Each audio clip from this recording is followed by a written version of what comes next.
nyonso ya Kinshasa topesi bino mbote partout bozali na 24 communion so biso ba mama ya cité de la gloire tozana milulu minene oyo tobongisi na mokolo ya mardi le 24 tokosilisana jeudi le 26 yango tomoni totelemi awa po totalisa yo gravité ya likambo oyo tozolinga tolobela pendant 3 jours parce que maman likambo na biso ezali nini. Femme, lève-toi, car cette affaire te concerne.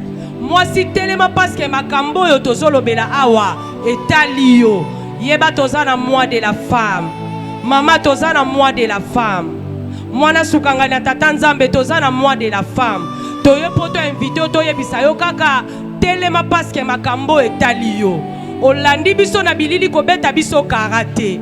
Parce que makambo etali yo tozo bandango mokola jeudi le 24 tokosi mardi le 24 pardon tokosi sango jeudi le 26 yango tobengi yo partout ozali na Kinshasa na 24 communion so mama nanga yaka nzamba zana bosenga na yo makambo ozolekisa wana tolobi yaka parce que makambo tozolobela awa etali yo yaka nzamba distingo na kata basi soki za na basi nzamba tombola yaka nzambe pa tombola yo soki za na basi nzamba distinga yaka nzambe pe a distinguer yo. Maman, lève-toi car cette affaire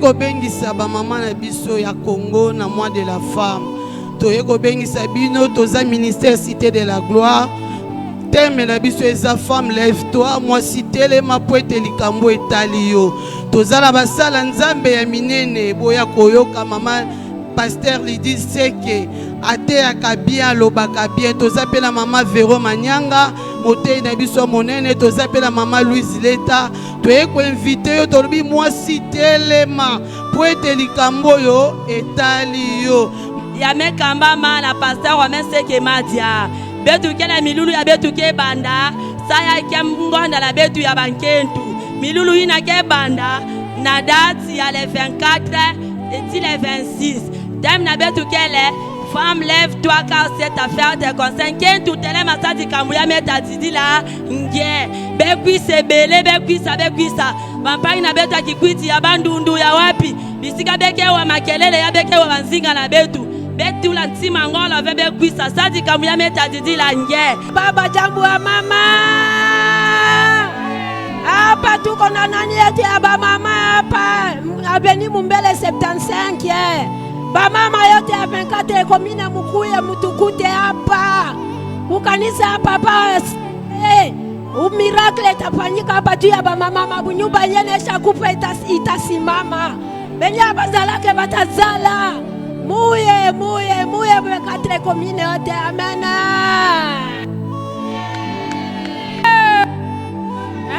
Mama mutokulu mukaji yoso. Mwabano ashu ujipenyi luaku. Bwalwe bumbu kutangine. Chani bwalu bwetu chichichamba. Mukaji ishuka bwalwe bumbu kutangine. Mama nashu ujipenyi nukale penyi luaku. Nashoni ujimukomini kailwa kwe tena bwana ujichamba bwana Mungu kutangile mukajuji ni valeur munene mukajua ujupeshe moyo Yesu Kristo kumuchamba kane mufatule mayi ni mashi wewe mukajibwa kulela ujufatule mayi ni mashi ujimupeshe wa moyo mama kusombi tolwa kwe Bois veni, mon bel numéro 75, loi couvre.